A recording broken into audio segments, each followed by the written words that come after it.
Corporate ফ্রডের কথা তো আমরা প্রায় খবরে শুনি, তাই না? বড় বড় সব হেডলাইন হয়, কিন্তু এর পেছনের কারণগুলো কিন্তু বেশ জটিল। চলুন দেখি কিভাবে কিছু নির্দিষ্ট পরিস্থিতি একসাথে মিলেমিশে একটা পারফেক্ট স্টর্ম বা নিখুঁত ঝড় তৈরি করে, যা থেকে এই ধরনের জালিয়াতি জন্ম হয়। আচ্ছা, এই মূল প্রশ্নটা দিয়ে শুরু করা যাক। কখনো কি মনে হয়েছে যে একজন সাধারণ আমাদের মতোই দেখতে একজন মানুষ কিভাবে এত বড় একটা অপরাধ করে বসে? এই প্রশ্নের উত্তর খোঁজার চেষ্টাটাই হবে আমাদের আজকের আলোচনার মূল বিষয়। তো একদম শুরু থেকে শুরু করা যাক। জালিয়াতি বা ফ্রড এই জিনিসটা আসলে কি, আর আজকের এই আধুনিক বিশ্বে এটা কেন এত বড় একটা হুমকি হয়ে দাঁড়িয়েছে? যদি একদম কেতাবি ভাষায় বলি তাহলে জালিয়াতি হল এমন যে কোনো ইচ্ছাকৃত কাজ যেখানে অপমান, গোপনীয়তা বা বিশ্বাসের অপব্যবহার করে কোনো ব্যক্তি বা সংস্থা অন্যায়ভাবে ব্যক্তিগত বা ব্যবসায়িক সুবিধা নেয়। মানে সহজ কথায় বলতে গেলে এটা হলো জেনে শুনে প্রতারণা করে কোনো সুবিধা আদায় করার চেষ্টা। আর এখনকার দিনে এই জালিয়াতির জগৎটা যেন একটা ডিজিটাল যুদ্ধক্ষেত্রের মতো হয়ে গেছে। সবকিছু অনলাইন হওয়ার কারণে সিস্টেমের ভেতরে ঢোকার নতুন নতুন অনেক রাস্তা তৈরি হয়েছে, আর এর ফলে খারাপ উদ্দেশ্য থাকা লোকদের জন্য জালিয়াতির সুযোগও অনেক বেড়ে গেছে। এই ডিজিটাল যুগের কিছু আধুনিক প্রতারণার কৌশল হল phishing, social engineering, digital asset চুরি, এমনকি এখন তো ভয়েস কল, এসএমএস বা কিউআর কোড ব্যবহার করেও প্রতারণা করা হচ্ছে। মানে টেকনোলজি যত এগোচ্ছে প্রতারণার ধরনও ঠিক ততটাই পাল্টাচ্ছে। এখন আসা যাক আমাদের আলোচনার সবচেয়ে ইন্টারেস্টিং অংশে। কেন মানুষ অপরাধ করে তা ব্যাখ্যা করার জন্য মনোবিজ্ঞানীরা একটা দারুণ মডেল তৈরি করেছেন। এর নাম হল ফ্রড ট্রায়াঙ্গল। চলুন এটাই এখন বিস্তারিতভাবে বুঝি। তাহলে প্রশ্নটা হলো, জালিয়াতির জন্য সেই পারফেক্ট স্টর্ম বা মারাত্মক পরিস্থিতিটা ঠিক কিভাবে তৈরি হয়? কোন তিনটা জিনিস একসাথে ঘটলে একজন মানুষ এই ভুল পথে পা বাড়ায়?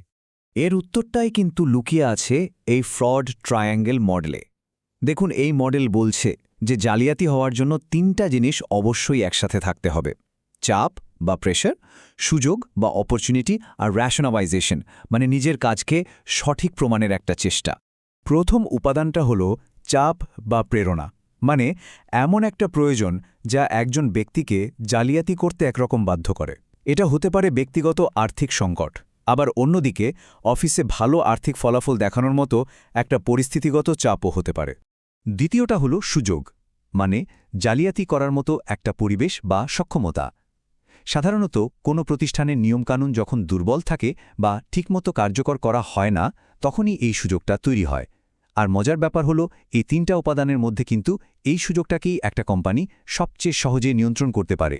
আর সবশেষ এবং সবচেয়ে মনস্তাত্ত্বিক যে উপাদানটা, সেটা হলো র্যাশনালাইজেশন, মানে নিজের কাজটাকে নিজের কাছেই ঠিক প্রমাণ করা। অপরাধী তখন নিজেকে বোঝায়, আরে আমাকে তো কোম্পানি ঠিকমতো বেতন দেয় না, অথবা সে বিশ্বাস করে যে আমার এই কাজে তো আর কারো তেমন ক্ষতি হচ্ছে না। এই ভেন ডায়াগ্রামটা দেখলেই ব্যাপারটা একদম পরিষ্কার হয়ে যাবে।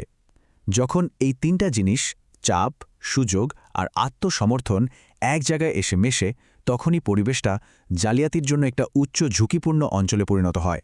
আর এইটাই হলো সেই নিখুঁত ছড় যার কথা আমরা শুরুতেই বলছিলাম। বেশ, জালিয়াতির পেছনের কারণগুলো তো বোঝা গেল। এখন চলুন দেখা যাক এই অপরাধগুলো আসলে বাস্তবে কেমন হয়, একদম ছোটখাটো চুরি থেকে শুরু করে বিশাল সব স্কিম পর্যন্ত। জালিয়াতি কিন্তু দুই লেভেলেই হয়। যেমন ধরুন, কর্মচারী পর্যায়ে এটা প্রায়শই ব্যক্তিগত আর্থিক লাভের জন্য ক্যাশ টাকা বা অফিসের কোনো জিনিসপত্র চুরির মতো ঘটনা। অন্যদিকে বড় বড় এক্সিকিউটিভরা যখন জালিয়াতি করে, সেটার ধরনটা হয় একদম আলাদা। তারা কোম্পানির শেয়ারের দাম বাড়াতে বা নিজেদের বোনাস নিশ্চিত করতে বিশাল সব আর্থিক গরমিল করে, যা দেখে আপাতদৃষ্টিতে মনে হতে পারে যে এতে তো কোম্পানিরই লাভ হচ্ছে। তাহলে প্রশ্ন হলো, এই সমস্যার সমাধান কি? সংস্থাগুলো নিজেদেরকে কিভাবে রক্ষা করবে? চলুন এবার কথা বলি সেই ডিফেন্স সিস্টেম বা প্রতিরক্ষা ব্যবস্থা নিয়ে, যা অনেকটা একটা কর্পোরেট রোগ প্রতিরোধ ব্যবস্থার মতো কাজ করে। এই প্রতিরক্ষা ব্যবস্থার মূল অস্ত্রটাই হল কন্ট্রোল বা নিয়ন্ত্রণ। সোজা কথায় এগুলো হলো কিছু নিয়মকানুন আর পদ্ধতি যা একটা সংস্থা তৈরি করে জালিয়াতি প্রতিরোধ, শনাক্ত এবং ঠেকানোর জন্য। এখানে একটা দারুণ বাস্তব উদাহরণ দেওয়া আছে। ধরুন, কেনাকাটার ক্ষেত্রে জালিয়াতি কিভাবে আটকানো যায়। একটা উপায় হলো, কারা মাল কেনার অর্ডার দিতে পারবে আর কারা সেটা অ্যাপ্রুভ করতে পারবে তার একটা নির্দিষ্ট তালিকা থাকা। আরেকটা ভালো কন্ট্রোল হলো, যে বিভাগ অর্ডার দিচ্ছে আর যে বিভাগ মাল রিসিভ করছে তারা যেন আলাদা হয়। এতে একজনের পক্ষে একা দুর্নীতি করা বেশ কঠিন হয়ে যায়। কিন্তু শুধু নিয়মকানুন থাকলেই তো হবে না, তাই না? সংস্থাগুলোকে সবসময় কিছু রেড ফ্ল্যাগ বা সতর্ক সংকেতের দিকেও নজর রাখতে হয়। যেমন ধরুন, হুট করে কোনো ডকুমেন্ট খুঁজে পাওয়া যাচ্ছে না, বা কোনো কর্মকর্তার জীবনযাত্রায় হঠাৎ করে বিশাল পরিবর্তন এসেছে, হিসাবে গরমিল দেখা যাচ্ছে। এগুলো দেখলেই বুঝতে হবে কোথাও কোনো সমস্যা থাকতে পারে। কিন্তু যদি এই সব প্রতিরক্ষা ব্যবস্থা ভেস্তে যায় বা কোনো একটা রেড ফ্ল্যাগ সত্যি বলে প্রমাণ হয়, তখন কি হবে? তখনই শুরু হয় আসল খেলা, মানে আনুষ্ঠানিক তদন্ত। একটা জালিয়াতির তদন্ত কিন্তু খুব গোছানো একটা প্রক্রিয়া। এর কয়েকটা ধাপ আছে। প্রথমে সব তথ্য আর প্রমাণ জোগাড় করা হয়। তারপর কতটা ক্ষতি হয়েছে সেটা বের করা হয়। এরপর দেখা হয় কে বা কারা এর সাথে জড়িত। আর সবশেষে জালিয়াতিটা ঠিক কিভাবে করা হয়েছে সেই পুরো প্রক্রিয়াটা বোঝা হয়। তদন্তের সময় কিন্তু খুব সাবধানে পা ফেলতে হয়। এখানে যেমন বলা হয়েছে, তদন্তকারী কিন্তু সরাসরি কাউকে চোর বলে অভিযুক্ত করে স্বীকারোক্তি আদায়ের চেষ্টা করতে পারেন না।